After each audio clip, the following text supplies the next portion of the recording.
tous, bienvenue pour la présentation de cette deuxième saison de Cannes Série qui aura lieu donc du 5 au 10 avril prochain. Et nous allons tout d'abord commencer par une bonne annonce.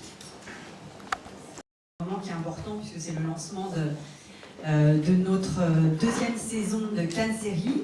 Moi j'en suis la présidente, très très fière parce que avec David Lisnard qui est là, je me souviens des discussions que nous avions il y a 4 ans peut-être, à peu près, 4 ou 5 ans, que nous imaginions dans nos rêves les plus fous ce festival. Donc je suis très heureuse que la première édition ait en quelque sorte validé cette idée que nous avions eue, qu'il fallait absolument à la France et que ce soit à Cannes un festival international qui mette en lumière les nouveaux talents, qui mette en lumière ce genre qui prend une place de plus en plus importante aujourd'hui dans la création, qui est la série. Et je crois que la première saison a montré que nous avions tenu notre engagement, qui était celui de faire découvrir au public, de vous faire découvrir de nouveaux talents, de nouvelles séries, de nouveaux genres, de nouvelles formes de narration.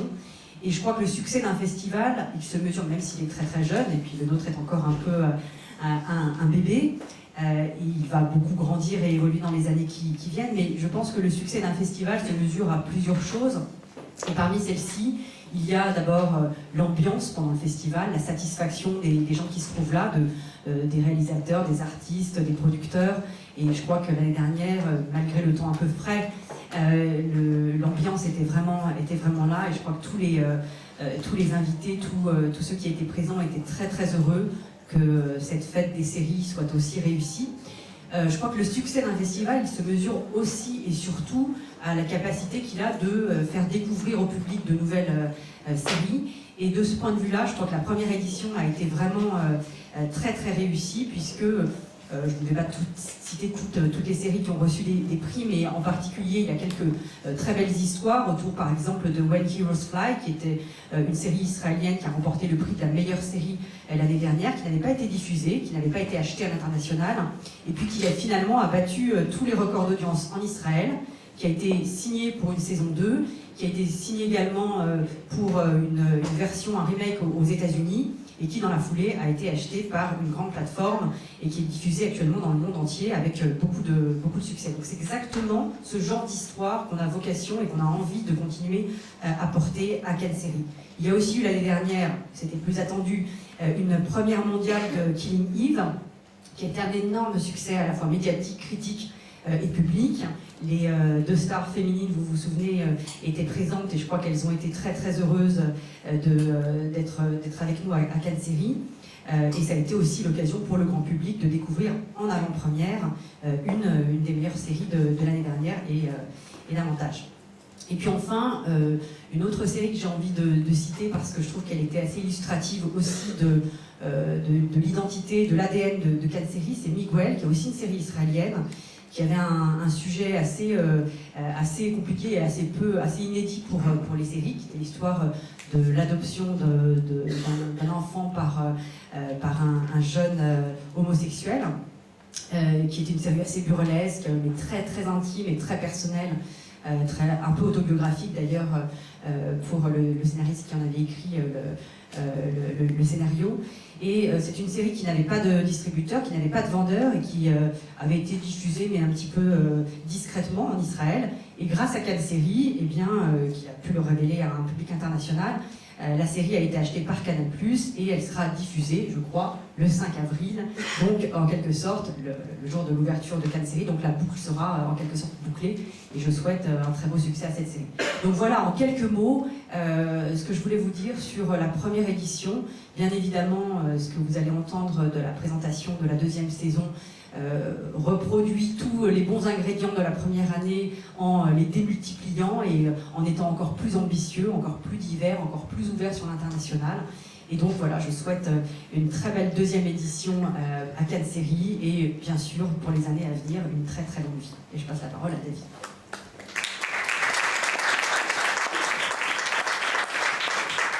Merci Madame la Présidente, chère Fleur, et quel bonheur effectivement d'annoncer cette deuxième saison, vraiment troisième, quatrième, de Cannes Série, ce festival international des séries dont nous avions rêvé et que nous concrétisons chaque année. Je crois que la force de Cannes Série, elle est multiple. D'abord, elle s'inscrit dans un écosystème local en plein développement. Et depuis un an, depuis que nous parlions il y a un an pour vous présenter la première saison, à Cannes, il y a eu effectivement la conservation de la tenue et l'organisation de Cannes Série. Il y a eu tous les autres événements autour de la création, le MIP TV qui est lié consubstantiellement à Cannes Série, le MIPCOM, le Festival de Cannes, le Festival de la pub, le MIDEM, etc. Donc tous ces grands événements internationaux, mondiaux de la création. Et puis il y a eu aussi les travaux qui ont commencé du bâtiment universitaire, et ce bâtiment universitaire qui sera inauguré en fin d'année et qui fera de Cannes la capitale des métiers de l'écriture. Bâtiment monté avec l'université Sophia Antipolis, l'université de la Côte d'Azur, avec différents partenariats et avec donc des formations universitaires dans un geste architectural porté par Guliti, grand architecte, qui vont ancrer la vocation de Cannes d'être le lieu où on écrit. On écrit, parce qu'il y a une unité de journalisme d'ailleurs, reconnue par la profession, mais on écrit également des scénarios de long métrage, de court métrage, de web-séries, une écriture cinématographique, une écriture publicitaire, etc. Parce que l'écriture, le fait d'imaginer des histoires, vous connaissez la célèbre phrase d'Hitchcock, un bon film, c'est une histoire, une histoire, une histoire, mais c'est le contenu. Et le contenu, c'est la solidité dans le temps. Donc, Cannes Série s'inscrit dans cet écosystème, formation, événementiel, implantation entrepreneuriale, puisque nous avons annoncé la création de studios de post-prod d'effets spéciaux sur 1300 m², pas loin de la mairie, et nous avançons sur la réalisation de grands studios sur des terrains, 6 hectares, presque 6 hectares de terrain à la Boca.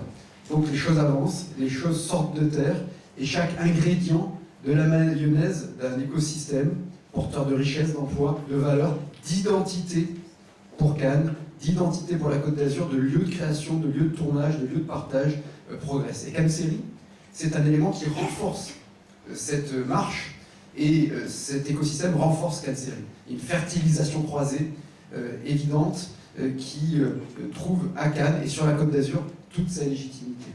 Cet écosystème, c'est aussi celui d'une terre de tournage. La Côte d'Azur est devenue, après Paris, la première terre de tournage en France. Nous le développons, notamment avec le conseil départemental, mon cher Eric, et avec la commission du film. Nous développons un studio à ciel ouvert permanent, et nous avons, je le vois dans ma commune, multiplié par au moins 10 le nombre de tournages accueillis en 4 ans sur Cannes, et c'est vrai à l'échelle de la Côte d'Azur. Donc un écosystème de professionnels, d'étudiants, d'entreprises, d'événements qui sont les leaders mondiaux, il faut bien l'avoir à l'esprit, qui se développent.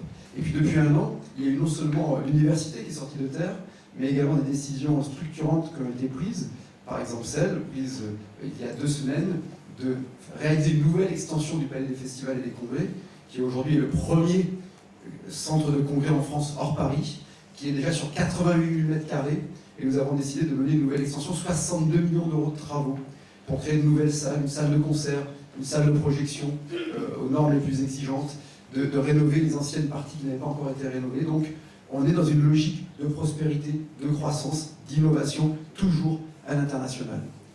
La deuxième force de Cannes Série, c'est bien sûr sa valeur intrinsèque. Et avec un parti pris, et je tiens à saluer les équipes, ma chère Fleur, et Benoît Louvet, Albin et toute l'équipe, pardonnez-moi, pour celles que je ne cite pas et ceux que je ne cite pas, parce que maintenant il faut bien faire attention à la deux. C'était un seul de sel autrement.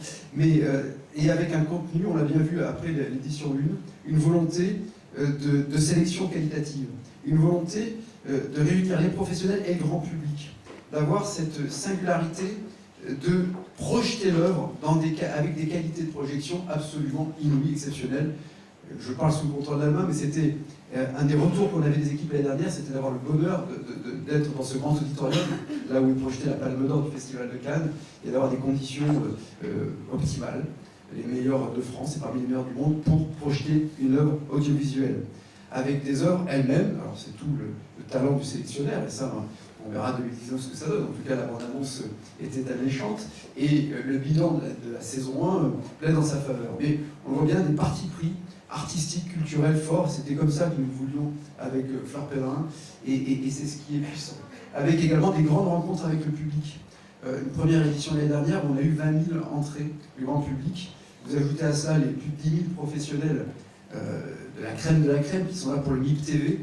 Vous avez donc 30 000 personnes, professionnels internationaux et publics, notamment des scolaires aussi, puisque ça s'inscrit dans une logique d'éducation artistique et culturelle. Cannes, la seule ville de France, c'est labellisé 100% d'éducation artistique et culturelle, d'éducation à l'image, de civisme vis-à-vis de l'image. Donc, on le voit bien, un événement avec des sélections, elle va être présentée bientôt, de grande qualité, de haute qualité internationale, un événement qualitatif, n'ayons pas peur des mots, dans sa mise en forme et dans son contenu, et c'est ce qui en fait sa singularité, sa spécificité, et donc sa force.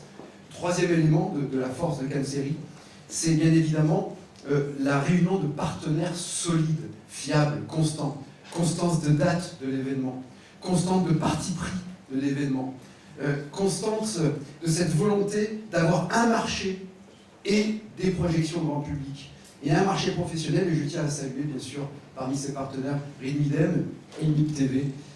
C'est un partenaire plus qu'historique pour Cannes. Cannes et le RID, c'est consubstantiel aussi pour reprendre ce terme. Et avec, on a le MIPIM actuellement qui est inouï de réussite d'ailleurs. Et donc une volonté, selon d'ailleurs le rapport qui avait été fait à la demande de Fleur et Paul Sasberg, d'adosser un grand festival à un grand marché. On a la chance d'avoir les deux plus grands marchés, que sont le MIP TV et le MIPCOM. Voilà, ils sont chez nous, c'est Ridmidem qui l'organise. Donc cette cohérence, là aussi cette fertilisation croisée, c'est cette imbrication, c'est fondamental. Dans les partenaires solides, bien sûr les partenaires publics, bon, la ville je ne le dis pas, la région est partenaire, mais je voudrais citer le département. Nous n'aurions pas pu monter Cannes Série sans la volonté que nous avons eu de le faire, sans l'implication de la ville de Cannes, sans les infrastructures de la ville de Cannes et sans le soutien du département dont ce n'est pas la vocation municipale. Donc je tiens à remercier bien sûr Eric Ciotti. Je l'avais fait l'année dernière, il n'était pas présent, et je l'avais fait devant un autre public, y compris politique, et je le confirme cette année, la participation du département est considérable. C'est le deuxième partenaire financier de l'opération, hein. Et le département a fait le choix de la création, de la créativité, du rayonnement international de la Côte d'Azur à travers une de ses villes phares comme Nice, comme Antibes, qui est Cannes. Donc merci Eric, merci à Charles Ginesy bien sûr. Eric avait décidé en tant que président, il l'a confirmé en tant que président de la commission des finances, et Charles Ginesy, devenu président, a confirmé et a amplifié le soutien du département des Alpes-Maritimes. Il faut bien comprendre que, vu de Paris, l'écosystème, il est azuréen. Donc c'est très cohérent. On ne peut pas transposer des modèles qu'on voit dans d'autres régions. Quand vous avez une région dont le nom est un acronyme, ça veut dire qu'il y a plusieurs identités qui s'additionnent, et dont la Côte d'Azur. Nous, on défend la Côte d'Azur, qui est une terre mondiale, une terre de racines provençales, une terre mondiale. Donc merci au département. Parmi les partenaires, je tiens, et pardonnez-moi pour ceux que je ne cite pas, mais je voudrais vraiment citer, bien sûr, Vivendi Canal+. Je tiens à dire à quel point la solidité de ce partenariat, moi, il y a longtemps que je travaille avec Canal par le Festival de Cannes, mais là, je travaille en direct. Et il est vrai que, je disais, depuis un an, on a lancé l'extension du palais, depuis un an, on réalise le bâtiment universitaire, depuis un an, on a aussi créé des chaires d'écriture, la chaire d'écriture, et notamment Cannes Série Institute, avec la pépite des talents d'écriture, en accord avec, et en partenariat avec Serioleis, donc l'école de Berlin, et tout ça est financé par Vivendi Canal+. Les engagements sont tenus dans la durée, avec fiabilité, avec simplicité, avec, je crois, un grand respect de l'indépendance éditoriale du festival, même que la mairie, je crois, c'est pas mal de le dire, mais respecte totalement la liberté de programme, totalement, et comme on l'a toujours fait. Et en tout cas, je voudrais vraiment dire à quel point on est très heureux et très fiers d'avoir comme partenaire Canal+, et souhaiter le meilleur succès à cette excellente initiative de Canal+ Série. La ligne éditoriale, elle aussi, est claire et pertinente, un peu comme Cannes Série. On a une belle offre, très beau catalogue, mais condensé sur du qualitatif et tout à fait accessible au meilleur du public. Donc, on est très heureux de ce partenariat, cher Franck Cadoret. Remercier, bien sûr, tout le groupe Vivendi, tout le groupe Canal, et avec une diffusion en direct, en clair, de la clôture. Quelle chance pour notre festival que d'avoir ce partenariat. Je crois que ce soit Ridmidem, soit le département, la région, que je salue et cite aussi évidemment, la ville de Cannes, les partenaires privés qui sont avec nous de plus en plus nombreux, que ce soit Canal, je l'ai dit, et je pense qu'on investit vraiment, on construit l'avenir.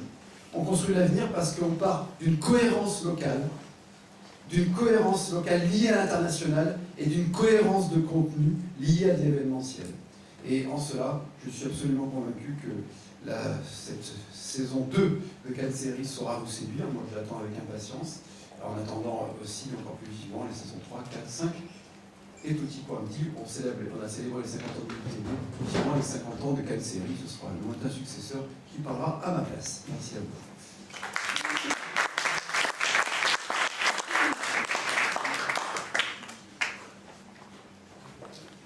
Merci Madame la Présidente, cher Fleur Pellerin, merci David.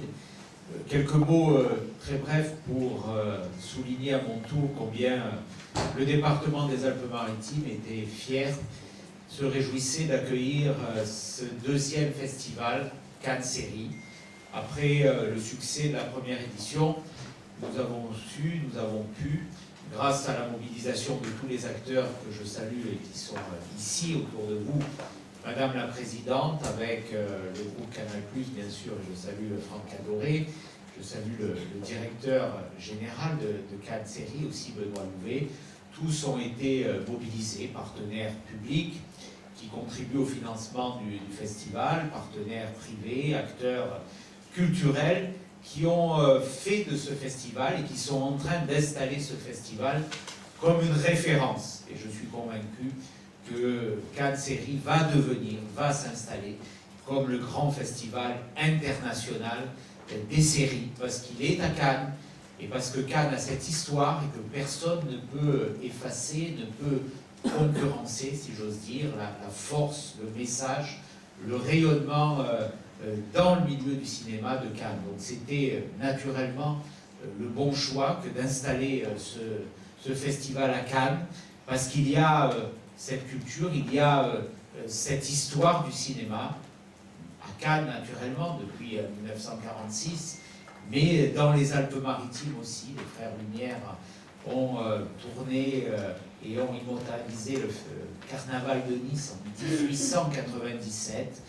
Nous avons les studios de la Victorine, il y a un théâtre de tournage extraordinaire, quelques-uns des plus grands chefs-d'œuvre du cinéma ont été tournés dans les Alpes-Maritimes, donc choisir Cannes, choisir les Alpes-Maritimes était pertinent, était légitime, et naturellement il était tout autant pertinent et légitime que les collectivités que nous représentons, et pour ma part le département des Alpes-Maritimes, soit aux côtés de la ville de Cannes pour donner cette impulsion, cette force au départ, et puis pour aujourd'hui pour la confirmer à Cannes Série.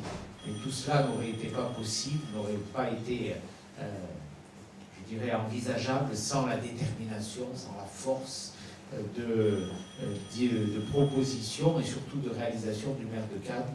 Donc je salue vraiment l'énergie, une fois de plus démontrée, de David Lisnard, qui a, contre beaucoup d'adversité, contre beaucoup d'opposition, beaucoup d'obstacles, su surmonter ces obstacles, su faire triompher cette installation. Bravo à David, et je suis convaincu qu'avec vous toutes et vous tous, eh bien, cette deuxième édition, et vous en avez livré tout à l'heure les atouts majeurs, les personnalités importantes qui vont l'enrichir, les séries nouvelles, et je suis fan de vos séries, monsieur le directeur général, et friand à chaque fois de les découvrir le plus vite possible. Et en tout cas, tout cela m'a donné de la force, et vraiment, je suis convaincu que Cannes Série a une belle perspective, un très beau chemin devant pour l'avenir, qui s'ouvre grâce à vous et avec vous. Merci beaucoup.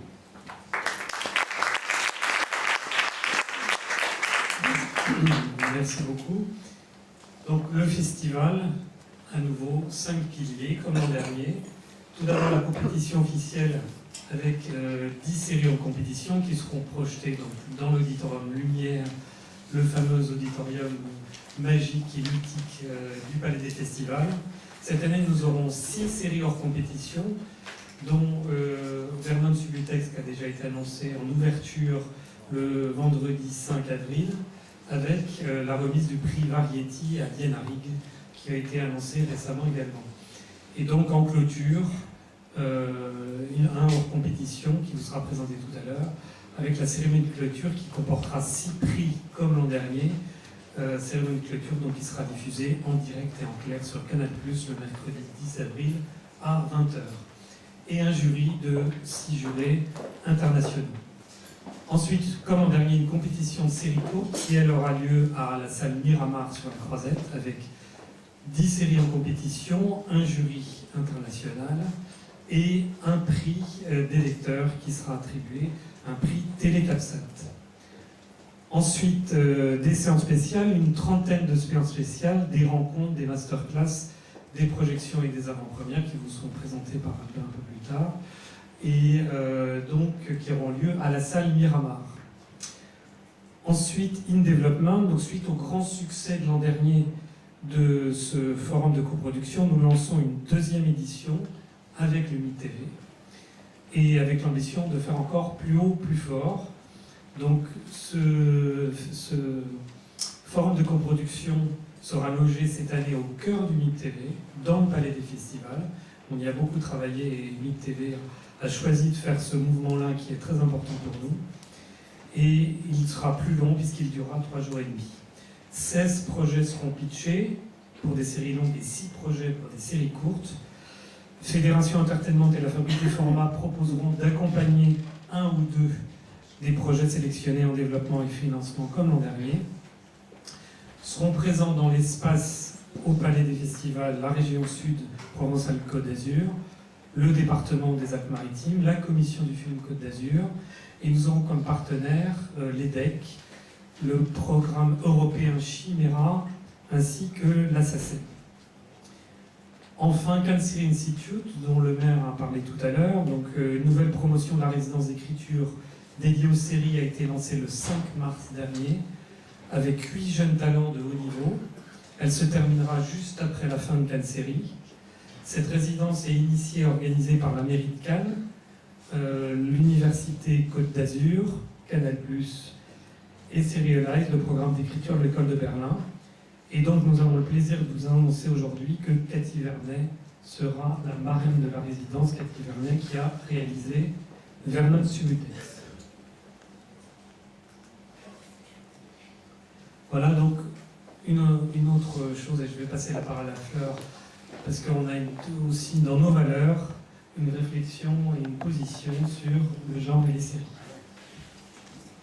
Merci Benoît. Effectivement, c'est un sujet qui nous tenait tout particulièrement à cœur et qui, évidemment, vous l'avez vu, a été au cœur de l'actualité dans le cinéma, mais aussi dans les médias plus généralement, notamment l'année dernière et en ce début d'année également. On a beaucoup parlé des inégalités de genre dans le cinéma, mais bien évidemment, c'est une question qui se pose également dans l'univers des séries. Et à Cannes Séries, nous avons vraiment décidé d'embrasser ce sujet, de l'étudier, de travailler, de sensibiliser, et pas seulement de nous limiter à faire du pinkwashing, comme on dit, c'est-à-dire à se donner bonne conscience en prenant une ou deux initiatives un peu formelles. Nous avons vraiment décidé d'investir le sujet. Et donc pour cela, nous avons décidé de travailler sur 4 axes, en fait, avec des actions extrêmement concrètes et progressives qui s'inscriront bien évidemment dans la durée. Donc 4 axes qui sont les suivants. D'abord un axe de sensibilisation, je viens de le dire à l'instant, sensibilisation des publics. Nous avons mis à la disposition sur nos réseaux sociaux chaque semaine un article traitant du genre dans les séries, mais également sensibilisation des comités de sélection. Nous avons organisé une formation spécifique à l'intention des comités de sélection sur la problématique du genre dans les séries. Et dans le temps, nous travaillerons également sur des questions de transparence pour faire en sorte que le genre la problématique du genre soit de mieux en mieux prise en compte. Deuxième axe, l'axe de l'analyse statistique pour mieux se connaître, mieux mesurer nos progrès aussi dans le temps. Donc analyse statistique de la compétition officielle. Alors bien évidemment, ce n'est que le début, donc les résultats sont intéressants au bout de quelques éditions. Mais nous avons d'ores et déjà effectué une analyse des données de la sélection a posteriori de la sélection de la saison 1, et nous continuerons cette année cette même démarche sur la saison 2.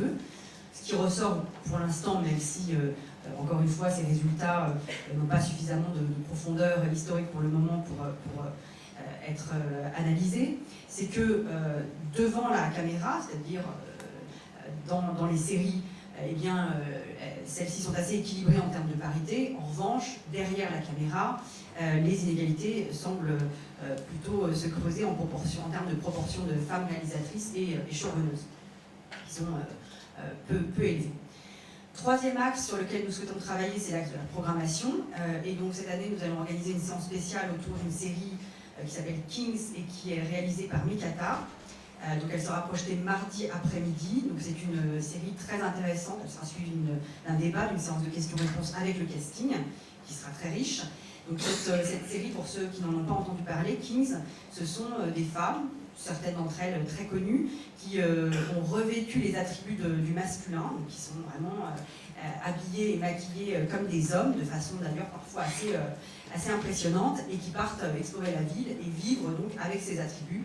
Donc c'est une manière assez inédite de réfléchir à l'identité de genre, mais une démarche qui est très intéressante. J'ai beaucoup discuté de cette expérience avec deux femmes qui sont chanteuses dans un groupe, le groupe Brigitte, donc Aurélie Saada et Sylvie Haro, et c'était une expérience pour elles extrêmement forte, à la fois de travestissement et l'expérience qu'elles ont vécue en étant dans la peau d'un homme pendant une journée. Donc je pense que ça sera très très intéressant de débattre autour de cette expérience.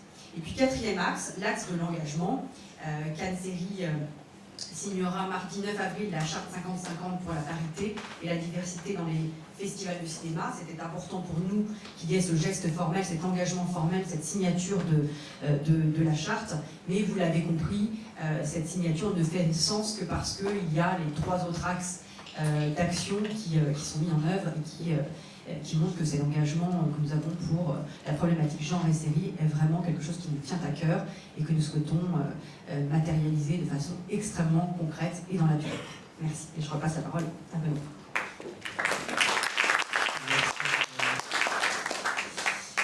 Alors, une autre valeur également, c'est l'accès au grand public. La maire en a parlé, mais pour nous, c'est essentiel que le festival soit ouvert au grand public et qu'on puisse donner accès à toutes les séances le plus facilement possible au grand public, aux Cannois, aux gens de la région et même à d'autres gens de France. On sait cette année qu'il y a quelques personnes qui viennent de France et qui ne sont pas que de la région.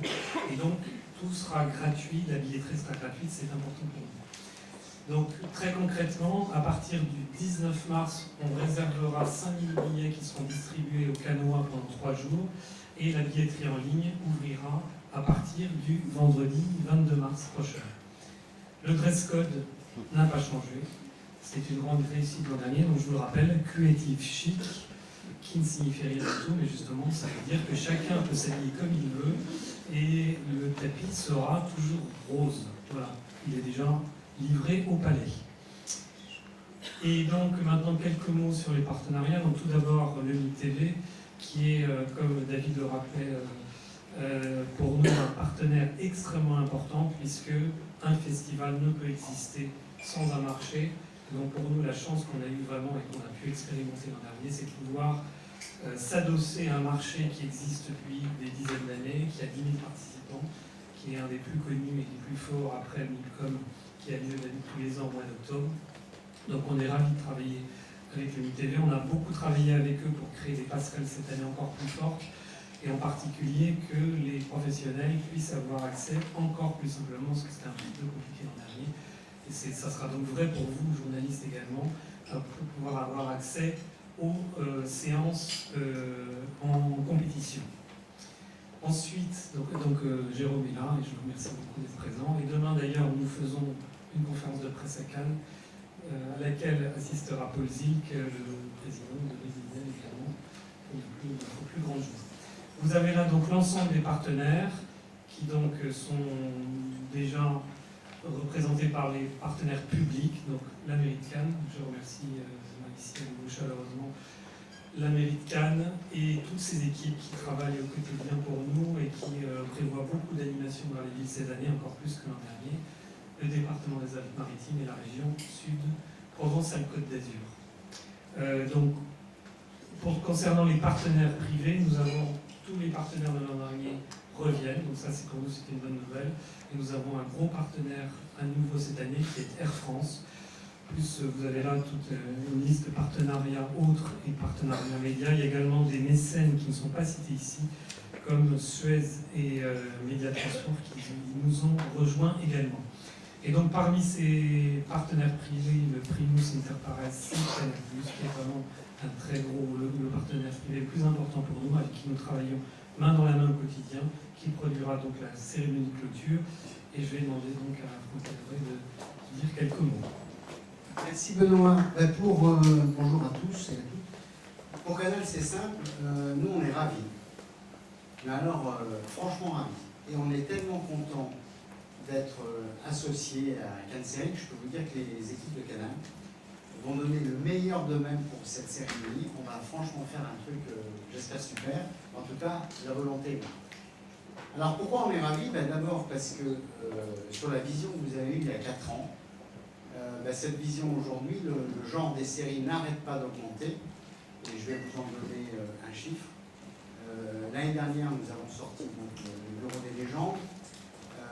Il a été consommé 17 millions d'épisodes l'année dernière, ce qui est considérable. C'était plus 30% par rapport à notre dernier record. Là, en ce moment, nous diffusons Engrenage 7. Et Engrenage 7 est au-dessus du Bureau des légendes en consommation. Donc c'est un succès incroyable. C'est aussi pour ça que ce genre, nous mettons maintenant des centaines de millions dans les séries, donc c'est vraiment un poids lourd.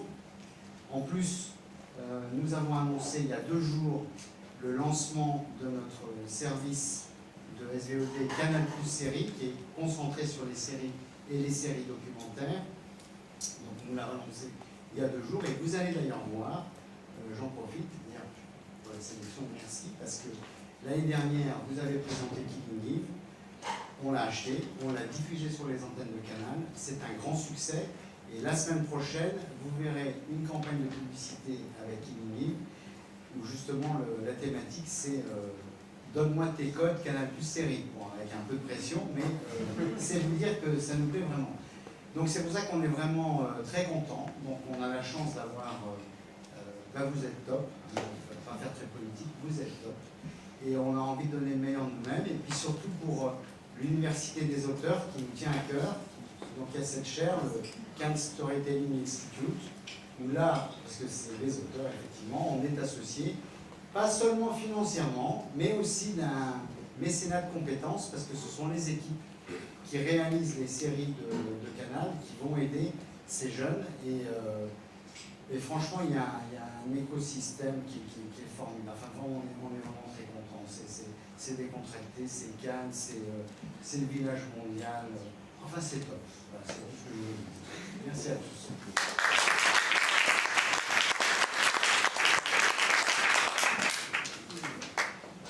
Bonjour à tous.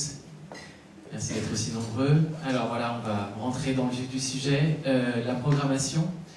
Déjà quelques mots d'introduction sur le fait que nous avons plus de séries cette année. Donc c'est un programme plus dense. Nous sommes passés de 3 séries hors compétition à 6 séries hors compétition.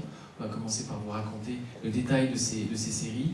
Comme le disait Benoît, on a facilité l'accès pour tous les professionnels afin que ce soit plus fluide, pour que vous n'ayez pas besoin d'imprimer un billet. Vous pouvez rentrer dans le Théâtre Lumière de manière beaucoup plus facile. Et on va attaquer directement avec la programmation. Donc la première série, c'est pas une surprise, ça a été annoncé. Beaucoup de gens dans cette salle ont déjà vu cette série, dont on l'adore. Quel challenge d'adapter Vernon Subutex en série. Pour moi, c'est un pari totalement réussi. Et donc nous ferons la première projection publique en ouverture le 5 avril des 3 premiers épisodes de Vernon Subutex. Il y aura le casting, Romain Duris, mais aussi Céline Salette, Fishback, Philippe Revaux et d'autres encore, et évidemment la créatrice de la série, Cathy Vernet. Cérémonie d'ouverture dans laquelle Diana Rigg recevra le prix Variety et l'équipe présentera les 3 premiers épisodes. Donc voilà pour l'ouverture de Cannes Série. Une chose supplémentaire, c'est que le casting sera réuni le lendemain dans une séance spéciale à Miramar pour répondre au public et raconter l'envers du décor, comment est-ce qu'ils ont réussi à adapter quelque chose qu'on pensait inadaptable. Une autre chose qui a été annoncée la semaine dernière, qui est un autre hors compétition, ce sera le dimanche 7 avril, c'est Beecham House. Et vous voyez, c'est une avant-première commune avec le MIP TV. Là aussi, c'est une nouveauté. Nous avons dans la programmation 2 modes premières qui sont complètement intégrés au marché. Alors Beecham House, c'est une série très attendue, visuellement époustouflante. C'est une série qui sera diffusée sur ITV en Angleterre, qui a été achetée par PBS aux États-Unis. C'est Fremantle qui la distribue. Et derrière Beecham House, il y a une créatrice, c'est Gurinder Chadha, donc joue là comme Beckham. Son dernier film, Blinding by the Light, a eu un énorme succès à Sundance. Il a été acheté à prix d'or par Amazon, donc elle a vraiment le vent en poupe. Et elle est pour la première fois créatrice d'une série. Ça se passe en 1795 en Inde. Il y a effectivement de vraies ressemblances avec Downton Abbey. J'espère qu'il aura le même succès. Et un casting alléchant, puisqu'il y aura sur le tapis Gurinder Chadha accompagné de Tom Bateman et de Gregory Fitoussi, qui fait partie de ce casting international. Donc ça, c'est la première partie d'une soirée hors compétition le lundi 7 avril. Et juste après la projection Beecham House, on aura une nouvelle avant-première internationale. Ça s'appelle Nosfor A2. C'est une série AMC. Donc AMC, c'est une énorme référence en termes de série. C'est grâce à eux que Benoît Louvet a eu sa série préférée, ça s'appelle Breaking Bad, sur AMC. C'est eux qui diffusent Walking Dead. Il y a une série exceptionnelle l'an dernier qui s'appelle The Terror aussi, qui sont sortis. C'est leur nouvelle création originale.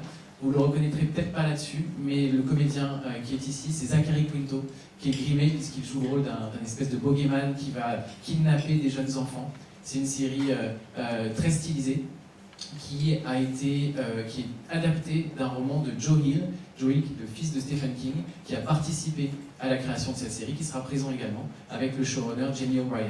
Donc une avant-première très événementielle, le lundi soir, hors compétition, voilà, suite à Beecham. Le lendemain, autre programme, avec aussi une double projection hors compétition.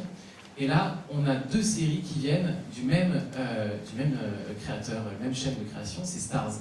Donc Starz aussi, c'est une énorme référence en termes de création originale. On leur doit des séries comme Boss, comme Girlfriend Experience ou Outlander, donc c'est un spectre très large.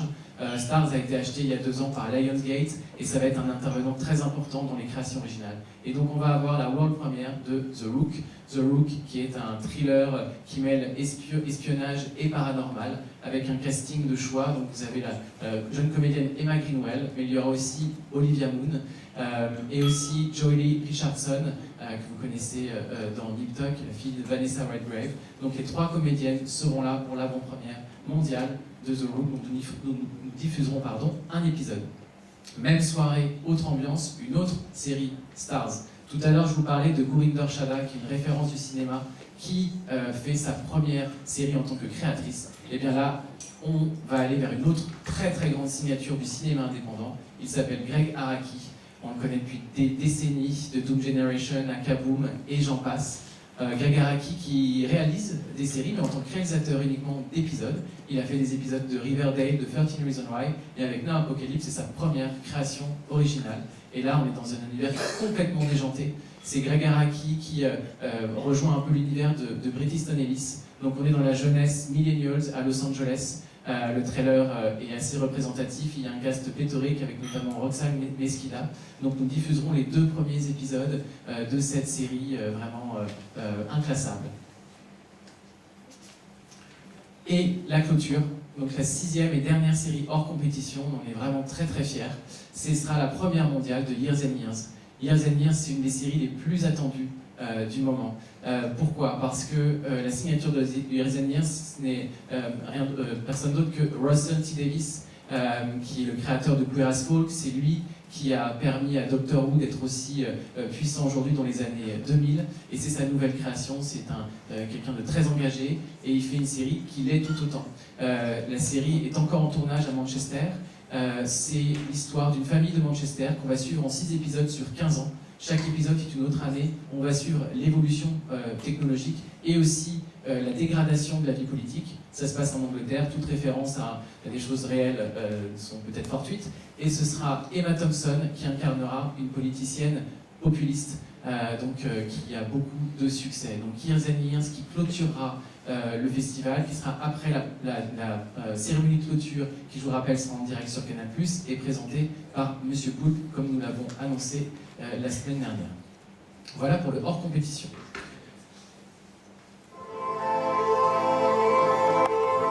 jury qu'on va vous dévoiler maintenant. L'idée, c'est d'avoir un jury comme l'an dernier, éclectique, divers, représentatif des séries internationales, et on espère qu'ils auront autant de plaisir à regarder les séries que le jury de l'an dernier. Alors on commence avec la présidence.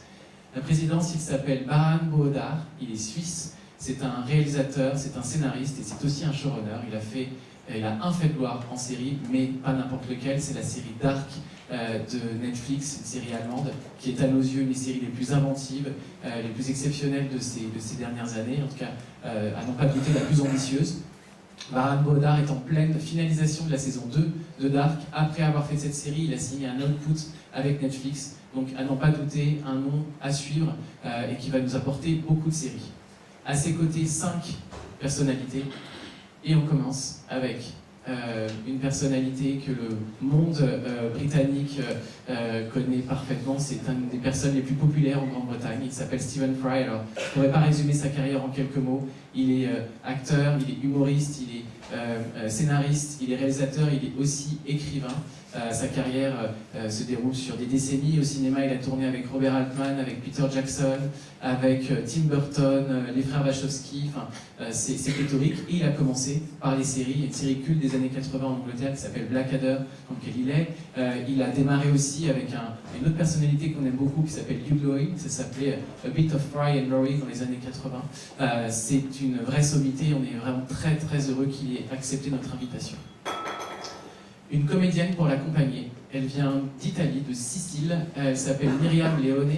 Les fans d'une série qui s'appelle Squadra Criminale, qui est diffusée sur Arte, la reconnaîtront. On l'a aussi vue dans Medici. Elle finit, ces dernières semaines, elle vient de finir la trilogie 1992, 1993 et 1994, qui est malheureusement inédite en France, mais qui vaut vraiment un coup d'œil. Donc une comédienne vraiment très importante en Italie, Myriam Leone. C'est sans doute la révélation de 2019. Il a suffi d'un rôle. Emma Mackey, elle a 23 ans, elle est franco-britannique. Vous l'avez vu dans Sex Education et elle a réussi à vraiment crever l'écran alors qu'en face il y avait quand même Gillian Anderson.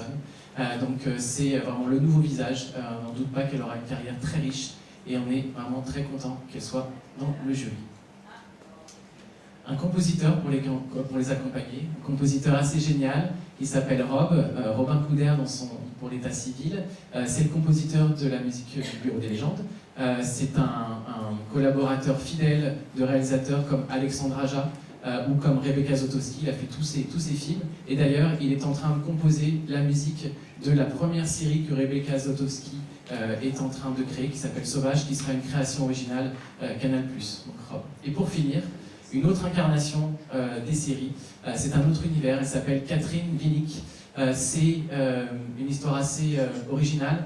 Catherine Winnick faisait partie des premiers comédiens de la série Viking, qui est une des séries les plus populaires mondialement. Une communauté de fans incroyable, des millions d'audiences sur la chaîne History aux États-Unis et partout dans le monde. Catherine Winnick était un rôle parmi d'autres dans une série qui était à la base assez masculine, et petit à petit, son rôle s'est développé jusqu'à être le rôle central.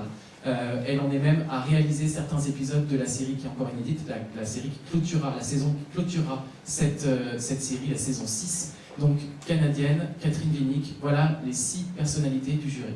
Ils auront la lourde tâche de remettre les 5 trophées Cannes Série à 10 séries donc inédites qui feront partie de la compétition. Quelques chiffres par rapport à ça. Nous avons reçu cette année 140 séries de 39 nationalités. Donc c'est un lourd travail pour en sélectionner uniquement 10. Je vous rappelle rapidement les critères. 5 épisodes minimum. Il faut qu'elles soient inédites en world premiere ou diffusées uniquement sur leur territoire d'origine récemment, si ce n'est pas en France, aux États-Unis ou au UK. Et tous les genres sont permis.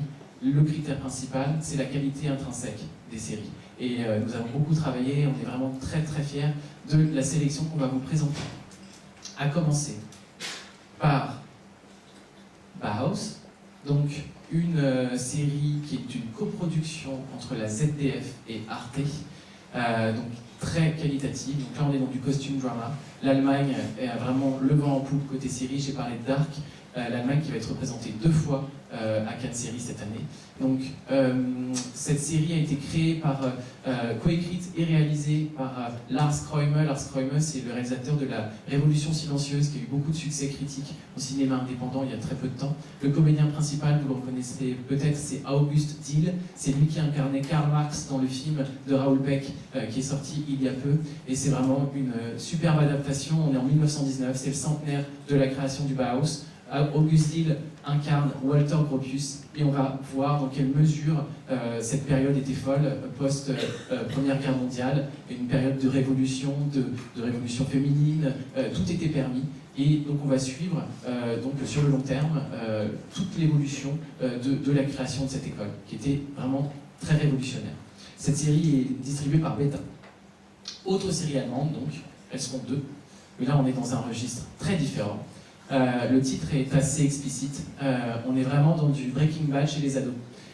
C'est une série inédite, c'est une Netflix Originals, donc on est très content qu'ils participent à la sélection. C'est surtout des nouveaux venus, contrairement aux personnes établies de Bauhaus. Là, que ce soit devant ou derrière la caméra, ce sont des nouveaux visages. Et c'est une série qui s'adresse à un public plus jeune, qui a un montage survitaminé, qui a une utilisation aussi des réseaux sociaux qui est très innovante. Donc ça se passe dans une région un peu perdue en Allemagne, et pour reconquérir sa douce qu'il a larguée pour le beau gosse du lycée, il n'a rien trouvé de mieux que de devenir le meilleur dealer de MDMA. Il est tellement nerd qu'il devient dépassé par son succès. Donc c'est assez drôle, et donc ce sera une première mondiale. On change de continent, on passe à un univers vraiment très différent. Nous avons une série japonaise cette année à Cannes Série. Alors, Junichi, c'est une série qui est distribuée par Kansai TV, qui est une référence au Japon. Elle a cette particularité d'être produite par une société qui s'appelle Bunbuku. Pourquoi j'en parle? Parce que c'est la société qu'a créée Monsieur Koreeda. Koreeda est impliqué dans la création de cette série, donc qui est l'adaptation d'un roman d'une écrivaine très connue au Japon qui s'appelle Areno Inoue. C'est un autre univers, il y a une temporalité qui est complètement différente, surtout par rapport à la série précédente dont j'ai parlé. Et là, c'est une histoire difficilement résumable. Et voilà, c'est cet être Junichi, on ne sait pas trop d'où il vient, ce qu'il est, si c'est un vagabond, mais il va rencontrer différentes femmes et il va changer leur destinée. Voilà. Je n'ai pas dit, mais une des choses qui nous tenait à cœur, c'est d'ouvrir les genres. Vraiment, il n'y a pas de limite. Que ce soit en comédie, que ce soit dans le genre, que ce soit en termes de format. Et là, on s'est un petit peu lâché. Je disais tout à l'heure que la série Na Apocalypse était psychédélique. Celle-ci est complètement barrée. C'est un ovni irrésumable. Ça vient d'un cerveau assez dérangé d'un Norvégien qui est très connu dans son territoire. Il s'appelle Vidar Magnussen. C'est lui Magnus, c'est lui le créateur de la série et le comédien principal. Je vous inviterai vraiment à voir l'intégralité du trailer qui sera dispo sur notre site dans peu de temps. Donc c'est l'histoire du flic qui est soit le plus stupide de l'histoire, soit le plus intelligent. C'est à vous de voir. C'est voilà, impossible de résumer. Ce sera une œuvre ovniesque à lumière. Ensuite, qui dit compétition internationale de séries dit forcément Israël. Alors la seule nouveauté en saison 2 de Cannes Série, c'est qu'on n'en aura qu'une. Mais quelle série? Elle s'appelle Nehama. Elle est portée par le comédien que vous voyez qui est le créateur de la série. Il s'appelle Rechef Levi, c'est une star du stand-up local, il s'est plus ou moins inspiré de sa vie. Dans la vraie vie, il a 7 enfants et il fait du stand-up. Dans la fiction, il a plus que 5 enfants. Il vit sa petite vie de famille, il a un métier qu'il méprise et il décide du jour au lendemain de tout plaquer pour assouvir sa passion, de faire du stand-up. Là, on est dans une fiction entre rire et larmes assez bouleversante, donc je n'en dis pas plus. Alors c'est une série qui est diffusée sur Hot, qui est le même diffuseur que Miguel l'an dernier. On passe à une autre comédie, cette fois espagnole. C'est une création originale de Movistar. Donc l'Espagne est vraiment très puissante en termes de création originale, et en particulier Movistar, qui est un nouvel entrant depuis quelques années, et qui fait beaucoup de créations de très grande qualité.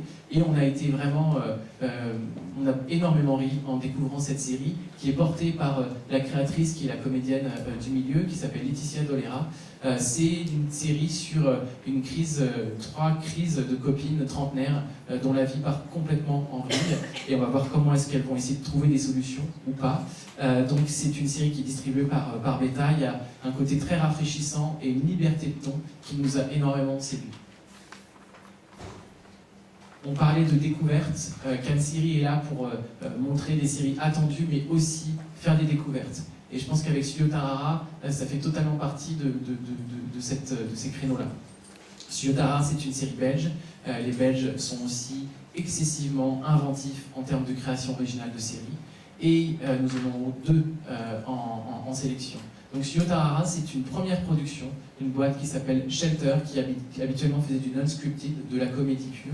C'est la première fois qu'ils font une série fictionnelle. C'est une série chorale, vraiment bouleversante, très attachante. Le pitch, donc Studio Tarara, c'est l'équivalent du Saturday Night Live en 1993, en Flandre. C'est un groupe très soudé jusqu'à ce que l'un des leaders de ce groupe, qui a des penchants autodestructeurs, détruise cet équilibre. Et donc vous en verrez quelques images. Et voilà, c'est le genre de pépite qu'un festival se doit de montrer. Donc Studio Tarara. Studio Tarara qui n'avait pas de distributeur quand on les a rencontrés et qui entre-temps, c'est Wild Bunch qui va distribuer la série.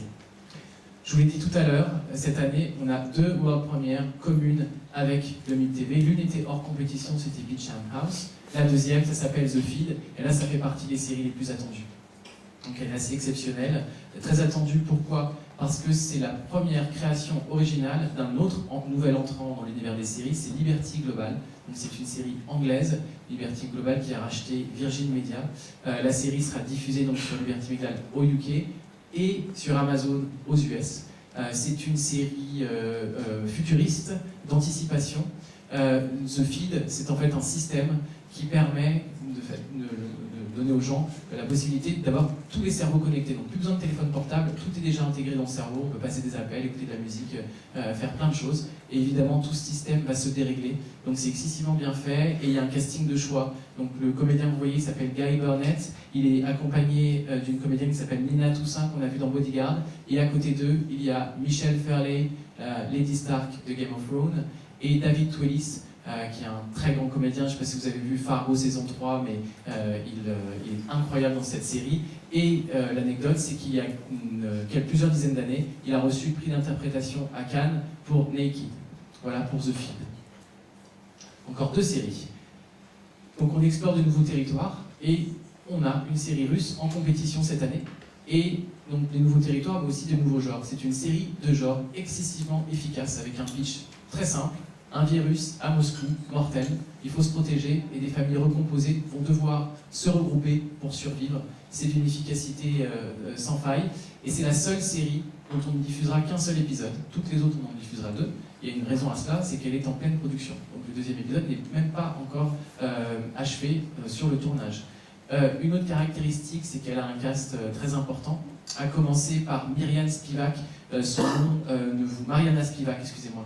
Son nom ne vous parle peut-être pas, mais c'était la comédienne principale de Loveless, qui était à Cannes en compétition officielle, le film de Ziagintsev.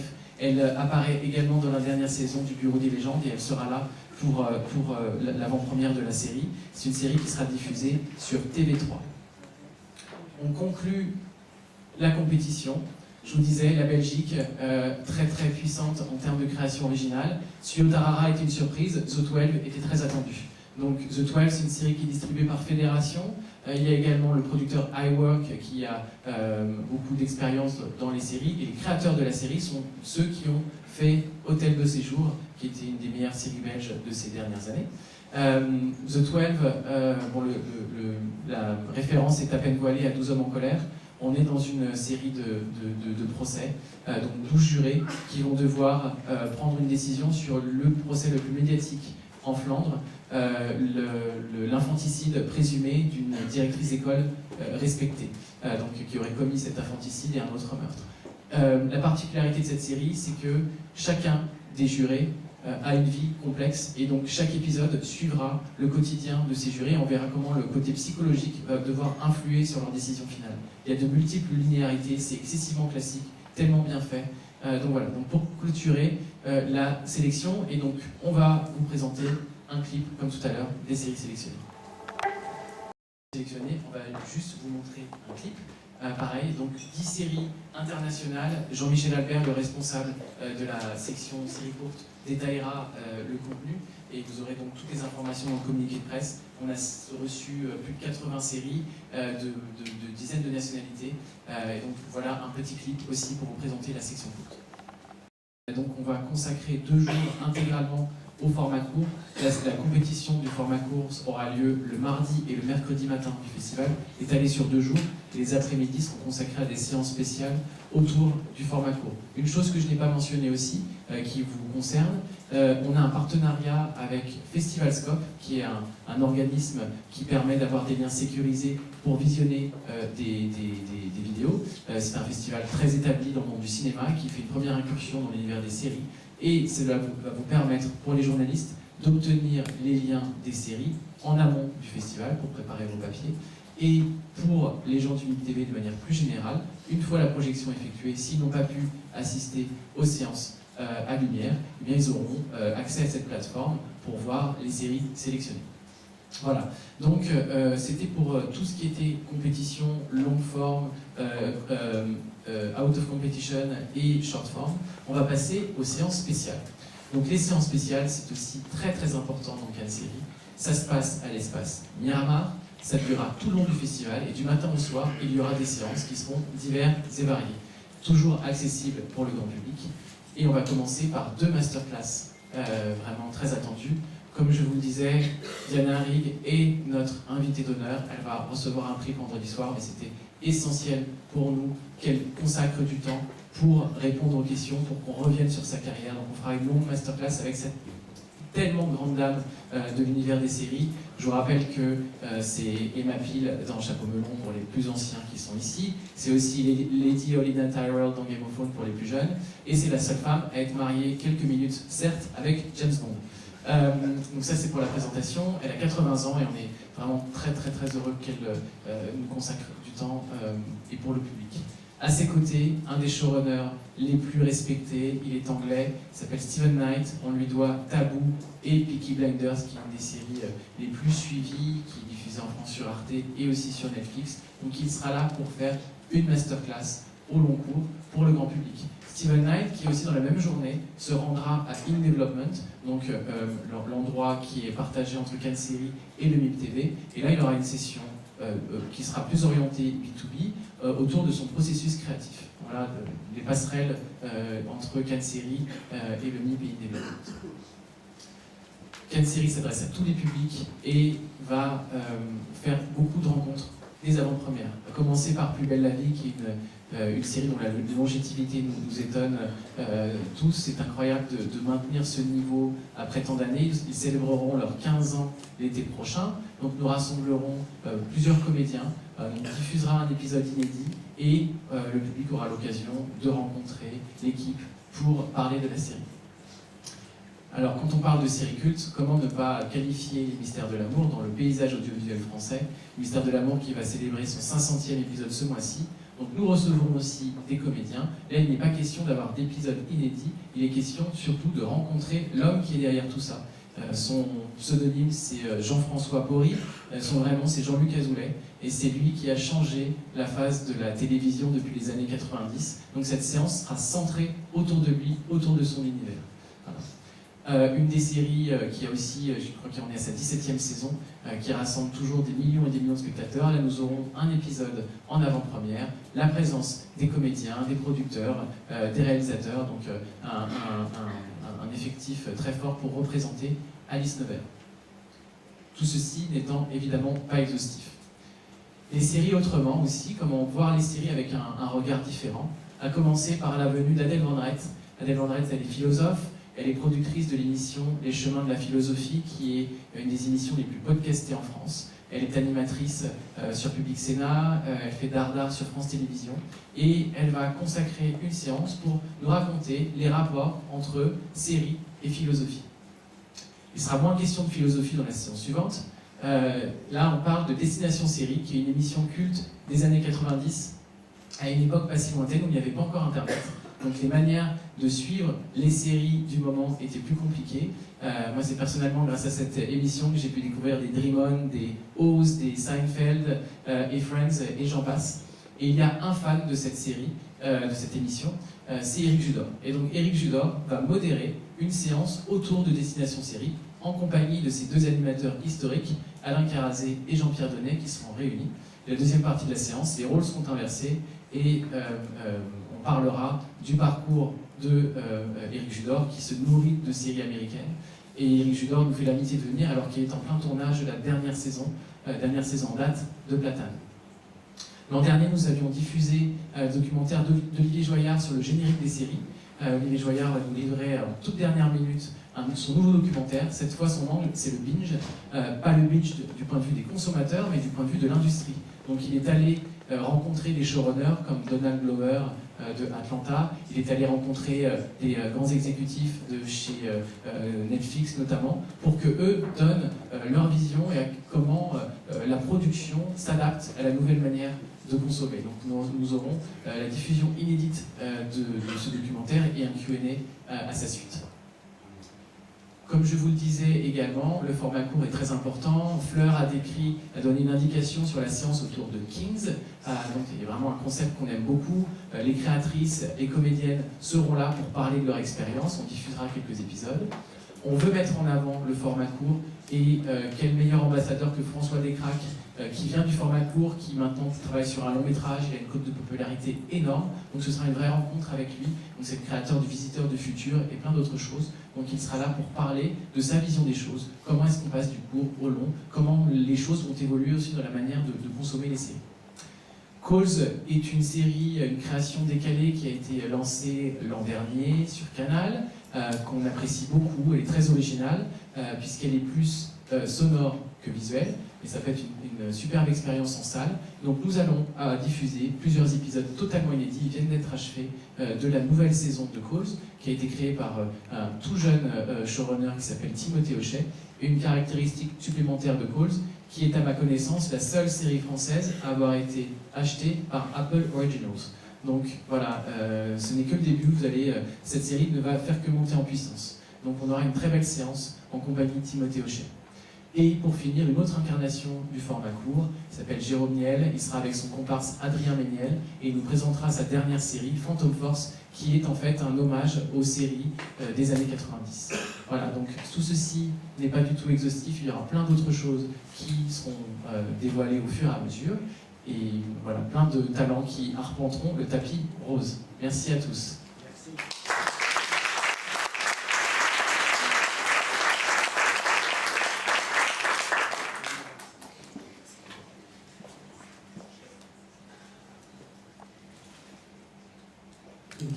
Donc, y a-t-il des questions? Il y a des micros. Pas de questions? Vous avez faim? Fin de série. Bon, bah, très bien. Rendez-vous du 5 au 10 avril. Du 5 au 10 avril.